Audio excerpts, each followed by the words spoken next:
16절에서 18절입니다. 평강의 주께서 친히 때마다 일마다 너희에게 평강을 주시고 주께서 너희 모든 사람과 함께 하시기를 원하노라. 나 바울은 친필로 받아다더니 이는 편지마다 글씨로써 이렇게 쓰노라. 우리 주 예수 그리스도의 은혜 너희 무리에게 있을지어다. 아멘. 여러분, 그리스도 예수님은 우리에게 구속주만 되시는 게 아니고 평강의 왕이시기도 합니다. 이사야 9장 6절에 보면 한 아기가 우리에게 낳는데 보니까 어깨에 정사를 메었고 이름은 기묘자라 모사라 전능하신 하나님이라 영존하신 아버지라 평강의 왕이라 할 것임이라 그랬습니다. 예수님의 마지막 칭호가 뭐라고요? 평강의 왕이에요. 평강의 왕. 그래서 16절에 평강의 주 이렇게 부르고 주님이니까 주관하시고 또 우리말로 주시는 분이죠. 주님이니까 주시는 분이 예수님입니다. 뭘 준다고요? 평강. 예수 믿는 자에게 하나님 아버지와 우리 사이는 막힌 담이 허물어지고 화평이 있는지라. 곧 화평, 평강, 하나님과 사이에 원수됨이 없고 이제 하나님이 주시는 평안함이 있다. 이것이 성경이 복음과 함께 우리에게 선포하는 바입니다. 그래서 그리스도인에게는 주 예수의 이름으로 평강을 선포하고 빌어주는 것, 이거는 항상 있어야 하고 사실 우리 그리스도인의 특권입니다. 근데 잘 안 써요. 그렇죠? 예수님에 대한 이해가 깊은 건 좋은데 좁다니까 이게 문제라니까요. 암송은 기묘자라 모사라 해놓고 구원하시는 주님은 이사야 53장만 생각한다니까. 영존하신 아버지라. 예수님 자신이 나는 아버지와 하나라 그랬죠. 이스라엘이 뒤집어졌습니다. 이 말 한마디에. 기묘자라. 알 수 없다 이 말입니다. 하나님의 이름이 사실 여호와 알 수 없는 이름이에요. 알 수 없는 분. 모사라. 누가 주님을 가르칠 수 있겠느냐? 누가 가르쳐서 받겠느냐? 모든 지혜와 지식은 하나님 아버지로부터 또 구주 예수로부터 나온다는 이 말입니다. 성경은요 우리에게 서로 화평하라 평강하라 명령도 많이 합니다. 그런데 이런 명령만 있는 것이 아니고요, 먼저 기도를 모범으로 보여줍니다. 대제사장도 축복의 기도를 하죠. 예수님도 축복의 기도를 하고 여러 사도들도 평강의 축복의 인사말 기도를 합니다. 오늘 이 말씀처럼 여러분, 평강은요 평강하세요, 평강하라 명령도 되지만 우리가 먼저 하나님께 받는 것이기 때문에 구함이 먼저 있어야 합니다. 구할 줄 알고 이게 받는다는 걸 알면 어찌하여 너희에게는 이게 없느냐 하고 너희끼리 평강하라 이렇게 명령도 됩니다. 근데 이게 우리가 만드는 것으로 여기는 사람에게 평강하라 하면 어떻게 될까요? 인위적인 가짜 평화가 나오겠죠. 먼저 주님께 받는 것임을 알고 난 다음에 평강하라 하면 그 사람들은 어떻게 평강을 추구할까요? 기도하여 추구하겠죠. 하나님 말씀에 순종함으로 평강을 얻겠죠. 그러니까 이 질서가 먼저 중요합니다. 데살로니가전서 5장 23절에 평강의 하나님이 친히 너희를 온전히 거룩하게 하시고 또 너희의 온 영과 혼과 몸이 우리 주 예수 그리스도께서 강림하실 때 흠없게 보존되기를 원하노라. 아멘. 여기에 거룩한 하나님이 이래도 되는데 평강의 하나님이 이랬어요. 뭐가 호응이 잘 안 맞는 것 같으면서도 하나님께서 평강이라는 건 하나님과 우리 사이 기본적인 막힘이 없다는 거잖아요. 거룩의 교통이 있기 때문에 이 기도가 이상하게 들리지 않습니다. 또 로마서 15장 33절에 평강의 하나님께서 너희 모든 사람과 함께 계실저다. 아멘 이럽니다. 그리고 이제 16장에 가면 뭐가 있습니까? 여러 믿음의 사람들 이름이 있고 또 여러분이 잘하는 게 뭐 있어요? 선한 데는 지혜롭고 악한 데는 미련하. 그다음에 평강의 주님 속히 사단을 너희 발 아래 상의하시라. 그 말씀 있죠? 이게 15절에서 평강의 하나님이 너희 모든 사람과 함께 하실지어다 있은 다음에 16장에 그 평강의 하나님이 어떻게 우리에게 평강을 주냐 할 때 사단을 속히 너희 발 아래 상의하신다. 이 원리입니다. 이 원리. 그러니까 평강을 무시해서는요, 이 영적 전쟁에서도 우리가 어떻게 이겨야 되는지 잘 알지 못합니다. 고린도후서 13장 11절에 마지막으로 말하노니, 에베소서에는 끝으로 형제들아 주 안에서 강건해지고 전신갑주의가 나오는데, 고린도후서는 형제들아 기뻐하라, 온전하게 되며 위로를 받으며 마음을 같이 평안할지어다. 또 사랑과 평강의 하나님이 너희와 함께 계시리라.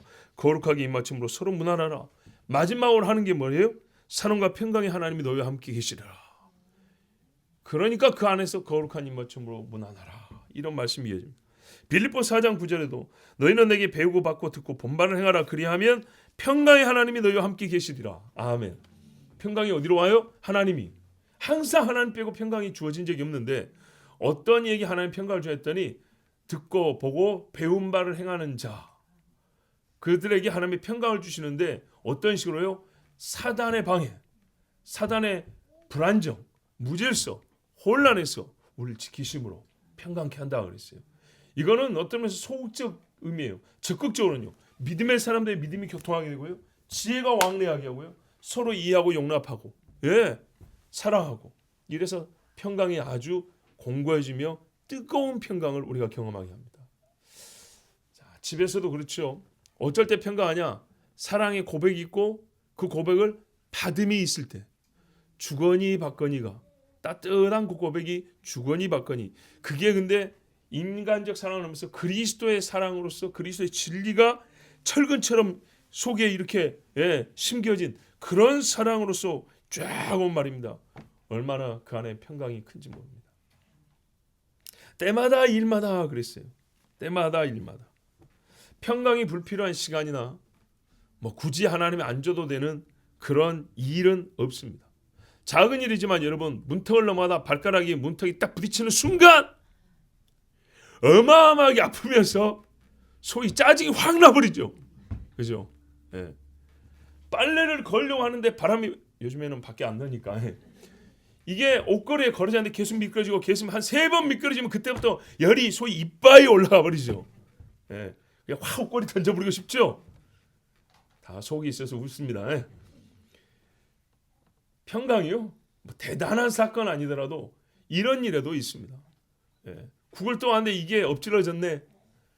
뜨겁고 냄새나고 치우려니 또 아깝고, 그죠? 다중적 화가 치밀어 오르죠. 거기다 그릇까지 깨져버렸다. 5가지. 이제 국물이 아니라 그릇까지 아깝죠. 그거 다시 치우려면요, 혹시 쪼가리가 남아있는가 하고 사기나 유리 같은 경우는 또 얼마나 신경 쓰입니까? 자, 그러니까요, 평강이 없어도 되는 시간 없어요. 화장실 갔는데 하필 일 본 후에 화장지가 없는 게 발견됐다. 열받죠? 굉장히 긴장이 되죠. 그렇죠? 등등등. 하나님의 평강이 필요하지 않은 시간은 전혀 없어요.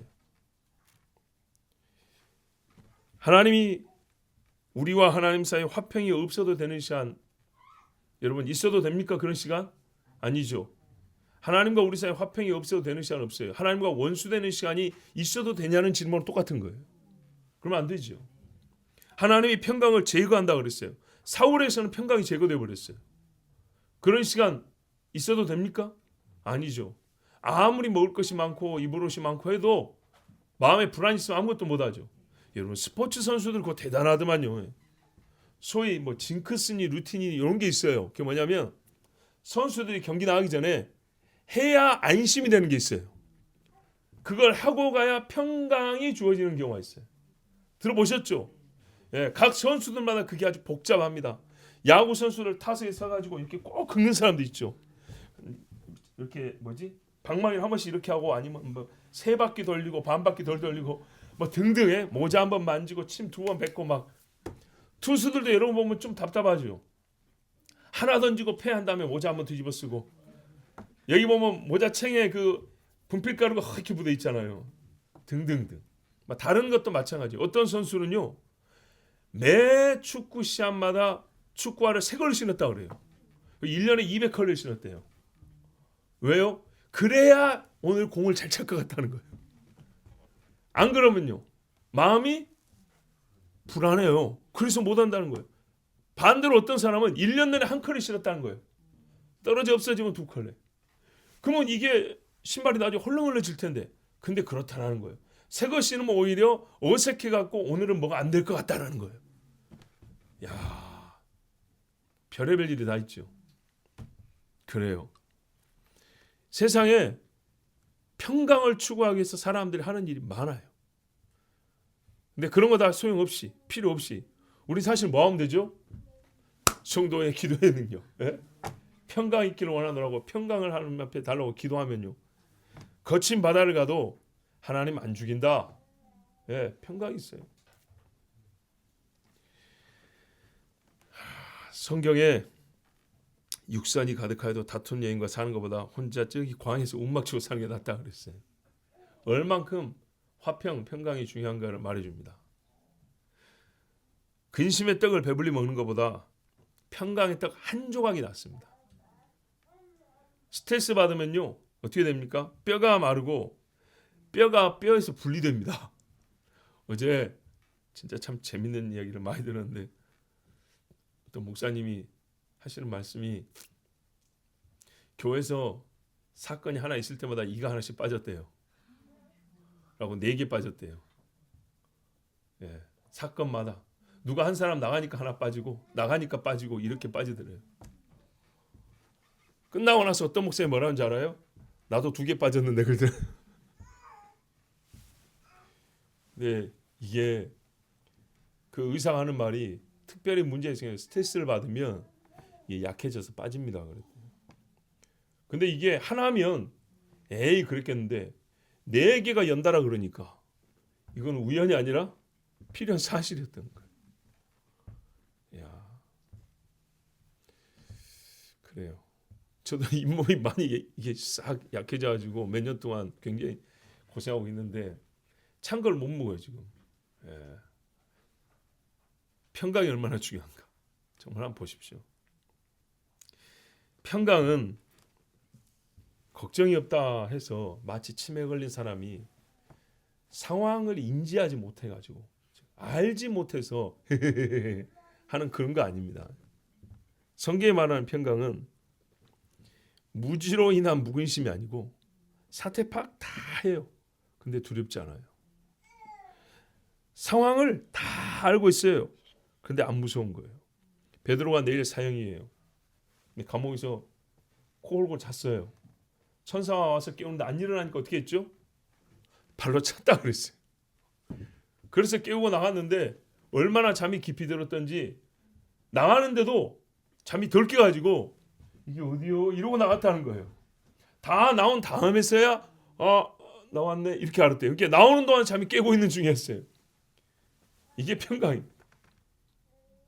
사자우로 던져질 걸 알고도 다니엘은요 그냥 무릎 꿇고 기도해 버렸어요. 예수님이 풍랑 속에서 제자들이 무서워 떠니까 그거 당연한 거 아닙니까? 여러분 한 2m만 되는 파도에도 진짜 오금이 저려서 못할 겁니다. 2m면 낮게 보이죠. 굉장히 높은 겁니다. 어지간한 베드로는. 자, 근데요 그거 무섭다고 해가지고 예수님이 책망을 했어요. 어찌하여 이렇게 무서워하느냐? 너희가 어찌 믿음이 없느냐? 하시니 그들이 심히 두려워하여 서로 말하되 그가 누구이기에 바람과 바다도 순종하는가 하였더라. 아멘. 무서워하느냐? 평강을 잃었죠. 근데 예수님이 뭐라 했어요? 어찌 믿음이 없냐 그랬어요. 아, 믿음이 있으면 평강을 얻는구나.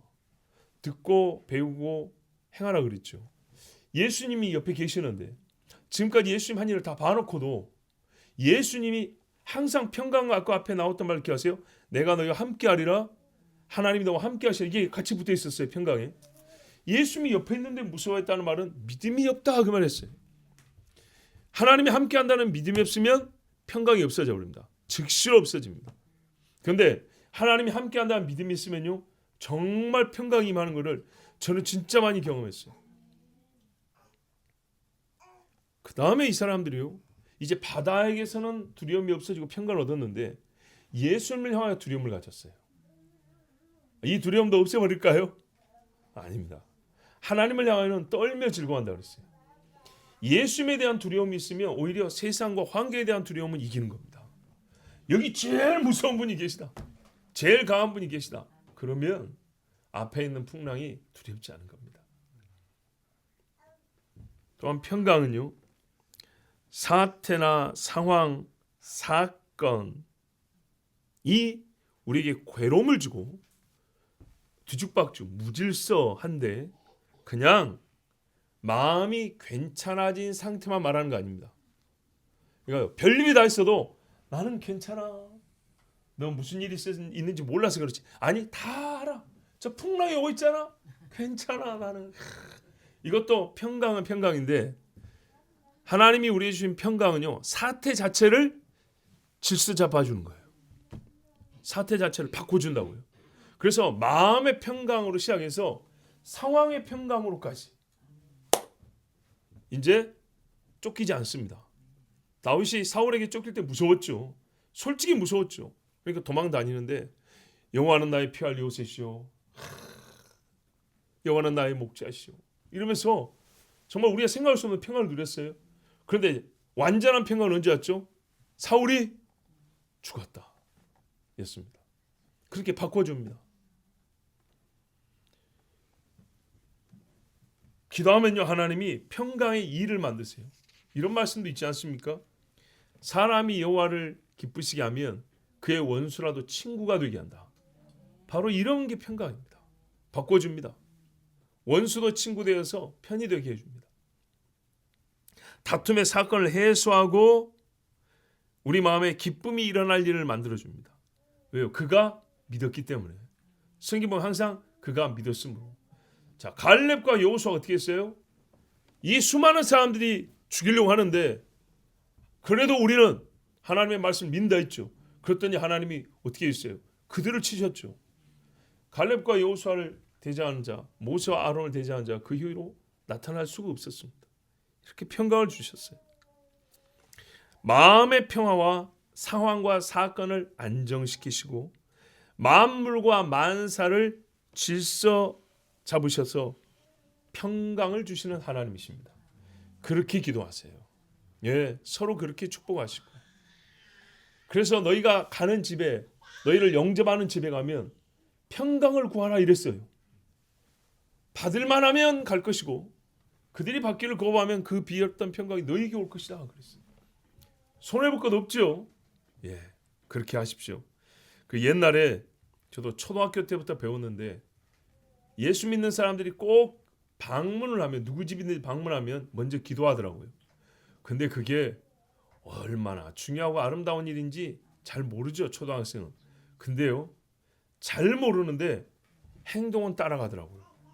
그래서 제 기억으로 초등학교 6학년 때인가 친구 집에 갔는데 기도를 했어요. 어디서 났냐? 너 왜냐? 누가 물어봤으면 딱히 대답은 잘 못했을 거예요. 근데 어른들이 하는 거 보고 한 거예요. 예. 자, 아까 바울도 듣고 배우고 본바 행하라 그랬어요. 이렇게 믿음의 집들이 서로 방문하여 기도하고 평강을 빌어주는 것, 반드시 우리가 해야 할 일이고 우리가 갖고 있는 권리입니다. 주께서 너희 모든 사람과 함께 하시기를 원하노라. 하나님의 임재죠. 함께 하심. 여러분, 이 말은 사실 모든 축복의 말이 여기 다 들어있습니다. 더 이상의 축복이 불가능할 정도로 저는 정말 광범위한 축복의 인사라고 그렇게 여깁니다. 함께 하시다. 임마누엘 아닙니까? 임마누엘. 예수님이 이때 오시고 또 한마디로 임마누엘 그랬다고요. 내가 너희 함께 너 예루살렘 성전 세웠다 그랬어요. 함께가 항상 들어갑니다. 우리가 만 입이 내게 있어도 주를 찬송할 말을 다 담지 못한다 그랬어요. 그렇죠? 1000만 입이 있어도 다 못 담아요. 우리 주님이 복 주심을 다 말할 수 없어요. 그래서 어쩔 수 없이 한마디로 담았다면, 역설적으로 한마디로 담다면 뭐냐? 임재. 하나님이 함께 하심. 하나님이 우리 주실 복을 다 한말로 표현을 못해요. 근데 표현을 해야겠어요. 그래서 한마디로 딱 줄여서 함께 하시기를 원하노라. 아멘. 여호수아 5장에 우리 하나님도 여호수아에게 줄 복이 무지하게 많은데 한마디로 요약했어요. 네가 어디로 가든지 내 하나님 여호와가 너와 함께 하느니라. 강하고 담대하라. 두려워하지 말라. 두려운 일이 산지에 있는데 두려워하지 말라. 이유는요, 내 하나님 여호와가 네가 어디로 가든지 함께 하십니다. 아멘. 이게 하나님이 여호수아에 주는 평강의 인사였어요. 이게 마지막 말이에요. 더 할 말이 없어요, 여러분. 함께 하신다 다음에 붙은 말은 우리 한국말로 사족이 불과해요. 이사야 43장 2절에도 너 지렁이 같은 야곱아, 이 꿈틀베기, 아이고 얄궂은 야곱, 얄궂은 야곱, 되먹지 못한 야곱. 그런데도 어떻게 했어요? 네가 물 가운데로 지날 때 내가 너와 함께 할 것이라. 강을 건널 때 물이 너를 침몰하지 못할 것이며 내가 불 가운데로 지날 때도 타지도 아니할 것이요 불꽃이 너를 사르지도 못하리니. 아멘. 요 이사야 말씀대로 다니엘 친구들 보세요. 사르지 못했죠. 바울이 물이 그를 삼키려고 해도 삼키지 못했습니다. 하나님 말씀대로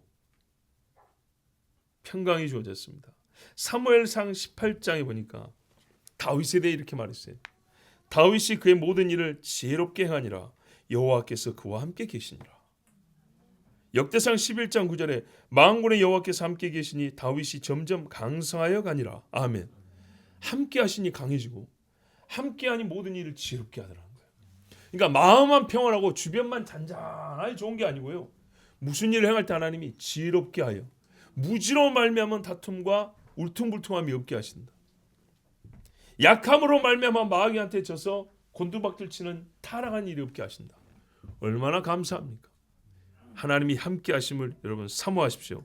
마태복음 28장 20절에 예수님이 제자들에게 주신 말씀도 그렇죠. 내가 너에게 분반 모든 것을 가르쳐 지키게 하라. 볼지어다 내가 세상 끝날까지 너희와 항상 함께 있으리라 하시니라. 아멘. 우리도 이와 같이 축복함이 마땅합니다. 나 바울은 친필로 문안하노니. 대필도 했지만 바울이 어떤 편지는 친필로 썼고요. 내용은 똑같습니다만 일부러 내가 친필로 썼다고 말하는 성경이 간혹 있습니다. 그 말은 대필로 쓴 거하고, 그러니까 불러줘서 누가 대신 쓴 거하고 본인이 손으로 쓴 거하고 차이가 있어서 그런 게 아니고, 내용의 권위, 진실됨의 차이가 있어서 그런 게 아니고, 친필로 썼다라는 사실이 또 다른 의미에서 필요했기 때문입니다. 그게 뭐냐 하면 누군가가 바울을 빙자해서 편지를 쓰는 경우가 있습니다. 바울의 말을 왜곡하는 거짓말 할 수 있기 때문에 이렇게 덧붙인 것으로 추정이 됩니다. 여러분, 우리가 말하는 위경이라는 책들이 있습니다. 위서, 위경. 이 위자가 뭐냐면요, 거짓말이라는 뜻입니다. 아시겠죠? 거짓, 가, 거짓, 위선, 위자. 예. 가시할 때 가짜. 예. 이런 책들이 지금도 많이 돌아다니죠. 유다복음, 베드로복음, 마리아복음, 이런 것들. 그 사람들 이름을 빌려 쓴 겁니다. 실제로 안 썼어요. 그런데 가짜로 다른 사람이 쓰고 내 이름 쓰면 누가 읽지도 않아요. 받아주지도 않아요. 그래서 권위 있고 유명한 사람들 이름을 가져다 쓴 거예요. 이런 것들이 위경입니다. 옛날 사람들이 내용 보고 다 알았어요. 그래서 이것들은 경이라고, 경전이라고 칠 것도 아니고, 이거는 마귀의 문서다에서 다 배척했단 말이죠. 그런데 요즘 같은 시대는 뭐죠? 소수자 우선이잖아요. 그죠? 약자 우선이죠. 이름하여 약자적 정당성. 소수 정당성. 그래가지고 정치적 올바름, 약자 올바름, 이런 게 가지고 소수면 더 점수를 많이 쳐주고 약자면 또 우대해주고. 그래서 전통교에서 배척한 이 경전들. 그러나 사실은 이것이 2000년 전 교회 참모습을 보여준다. 이러면 사람들이 내용 안 읽어봐요. 누가 그걸 읽어본데 사서 안 읽어봐요. 근데 뭐 때문에요? 사람들에게 외면받았다는 책, 그것 때문에 그냥 막 점수를 막 줍니다. 그리고 거기서는 한두 줄 보고 이제 어떻게 해요? 성경과 다르네. 예수는 부활한 것이 아니라 제자들의 마음속에 살아있었던 것이다. 이것이 부활이지. 이런 거. 이런 이상한 일들이 있기 때문에 친필로 썼다고 말해줍니다. 거기다가 바울의 애정을 표시한 걸로 보입니다. 내가 친히, 여러분, 국가 원수들 사이에서도 친서라는 걸 전달하더만요. 그죠? 문자도 되고 전화도 되는데 편지 쫙 써가지고 직인 찍어가지고 그렇게 보내주면 좀 남다르지 않습니까? 그죠? 그래요. 문자보다는 전화. 근데 어떤 경우는 목소리보다 이 편지가요 굉장히 힘이 있습니다. 군대에서도 그렇죠. 사람들이 기다리는 거는 편지거든요. 편지. 그 편지 하나에 정말 환호하고 난리가 나죠. 거룩한 말씀이 바르게 전달되고 진실한 글이 옳게 이해되게 하기 위하여 필요한 조치를 취했는데 이게 내가 친필로 썼다라고 말한 것이고 이거는 지혜로운 처사였습니다. 잘 쓰고 바른 진리를 썼는데 왜곡되거나 이해를 잘못하거나 누군가가 조작하거나 빙자여 가짜 글을 쓸까 하여 이 바른 진리가 옳게 전달되고 이해될 수 있기를. 그래서 요거는 내가 친필로 쓴 글이다 했을 때 비슷하게 데살로니가에 들어온 편지가 서너 통 있다면 구별이 되겠죠. 예. 약간 바울 말투기 같은데 애매하네 이랬는데 진짜 바울 편지 딱 오면 그렇지 아니지 요거는 이렇게 된다 이 말입니다. 여러분 갈라디아에 쓴 편지를 보면 아시지 않습니까? 갈라디아 교회에 누군가 들어와 가지고 가짜 복음을 전했는데 사람들이 거기에 홀딱홀딱 잘 넘어가더라. 너희가 이래도 되겠냐고 바울이 엄청나게 책망했죠. 예, 갈라디아 쓴 글 필체라든지 어감을 보면 딱 바울 게 맞아요.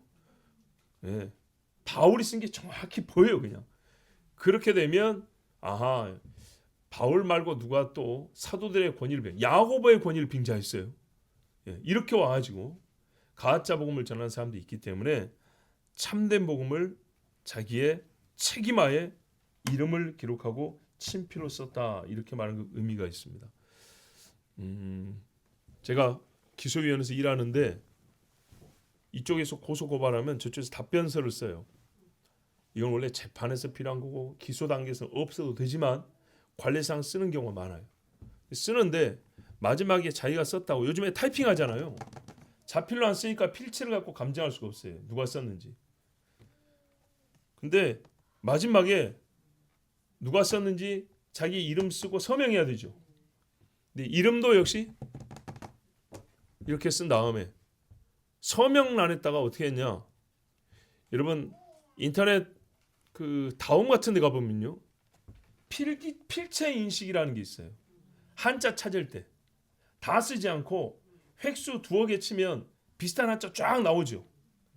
그렇게 쓰는 경우가 있고 아니면 한글에서 그림 그리기 같은 거 갖고 마우스로 한자를 이렇게 그리는 경우가 있어요. 어쨌든 자필 서명이 아니고 마우스로 그린 서명이에요. 받을 수 있습니까 없습니까? 누구라도 가능하죠. 그거는 누구라도 할 수 있잖아요. 그죠? 그리고 그런 거는 마우스로 그린 거는 이름을 다 쓰기가 어렵기 때문에 약자로 쓴다고요. 약자로 성만 쓰든지 예 한자로 써도 간체자로 약자로 쓴다고 쓸 줄 아는 사람. 그러면 그게 도대체 본인이 쓴 건지 남이 쓴 건지 알 수가 없어요. 그래서 한번 반려했어요. 이거는 누가 썼는지 확인이 불가능하기 때문에 피고소인이 자기 답변서라고 쓴 것을 우리가 인정할 수가 없다. 다시 자필 서명해가지고 보내라고 반려했어요. 만약 여러분 남이 그랬다 할지라도 알 수가 없죠. 보세요. 마우스로 이름을 써가지고 서명해갖고 왔는데 그걸 어떻게 받아들일 수가 있어요. 누구라도 할 수 있는 건데 이게 얼마나 중요한 사건인데요. 소송 사건에서 말도 안 되는 이야기죠. 그렇죠. 여러분 제 말이 말도 안 된다 생각하세요? 아니죠. 예. 학교 애기들 도장도 애들이 엄마 아빠 서명 위조하고 가면은 야 이거 엄마 거 맞아? 엄마 모시고 와 그런다고요. 근데 여러분 소송 사건에서 그런 게 어디 있어요? 아무리 두껍게 많이 써도 내용은 다 봤어요. 반려. 다시 똑같은 내용이라도 자필 서명하고 다시 내라고. 그러면 그 낸 날 이제 그 날이 우리가 접수한 날 다시 낸 날이 정식으로 접수한 날이 되는 겁니다. 자, 절차가 이렇게 중요하고요. 신분과 사실관계를 확인하는 게 이렇게 중요한 겁니다. 그거를 그냥 지나가 버렸을 때 나중에 본인이 아니라는 게 드러나면 밝혀지면 만일에 그럼 그 책임 누가 져야 돼요?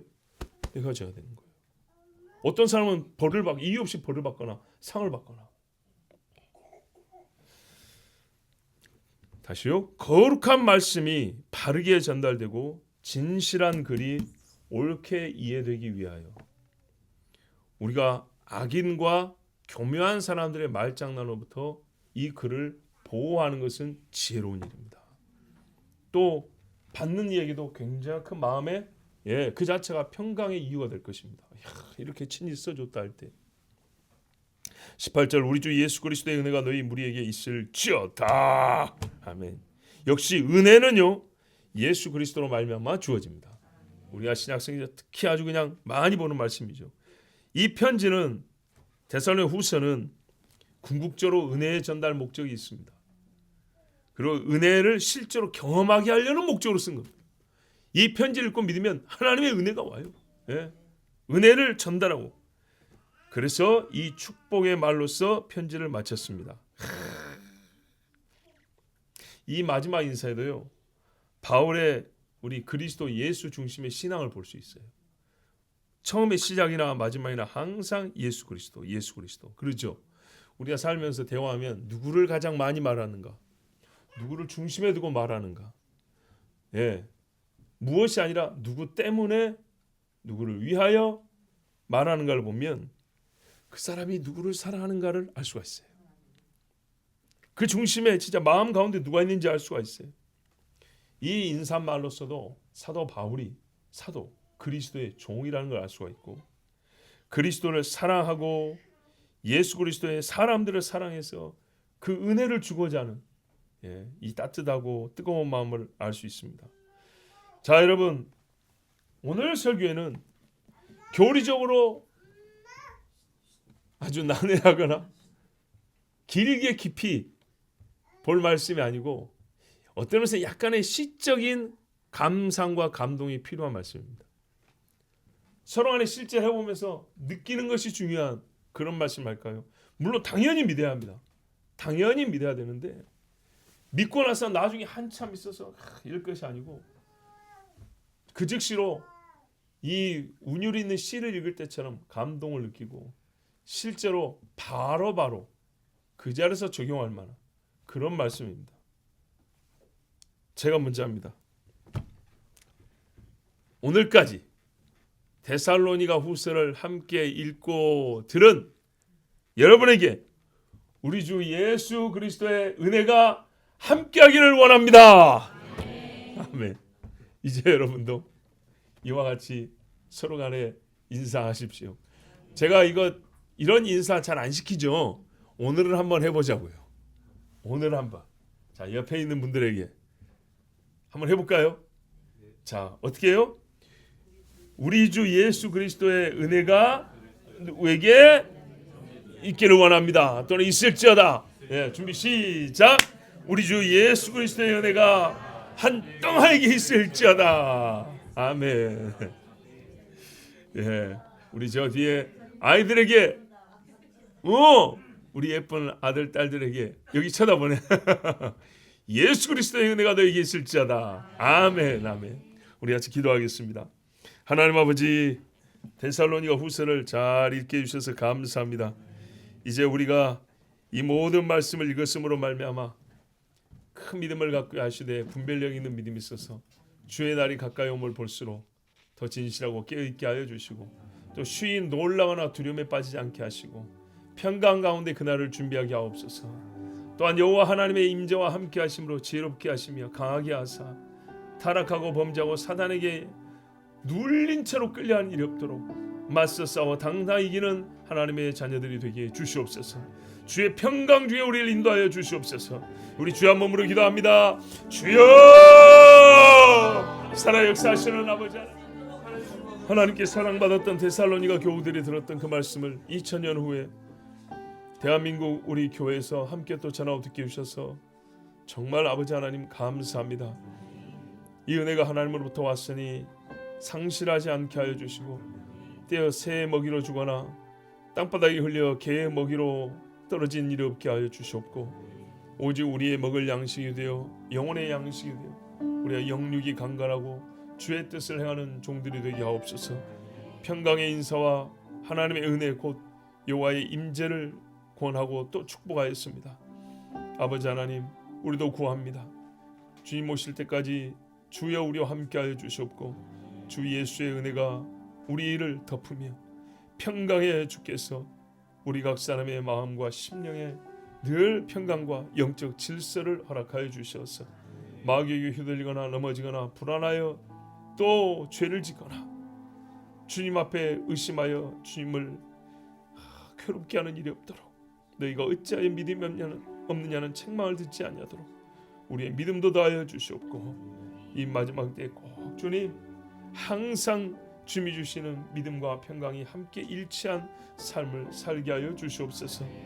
다음에 전할 말씀이 무엇입니까? 주님 가르쳐 주시옵고 전하는 이 종의 입술에 할 말과 감동 또한 듣는 백성들에게 감동 동일하게 일치하여 하나님의 말씀을 전하고 듣는 은혜를 또 허락하여 주시옵소서. 여기까지 함께한 주의 종들 축복하소서. 항상 말씀을 들을 때마다 은혜가 있게 하여 주시고 생활 중에 여호와의 평강이 있게 하여 주시고 다윗처럼 가는 데마다 강하고 지혜로워서 주를 영화롭게 하는 자녀들 되게 하여 주시옵소서. 여기까지 인도하시고 우리에게 은혜 주시는 우리 주 예수 그리스도의 이름으로 기도하옵나이다. 아멘.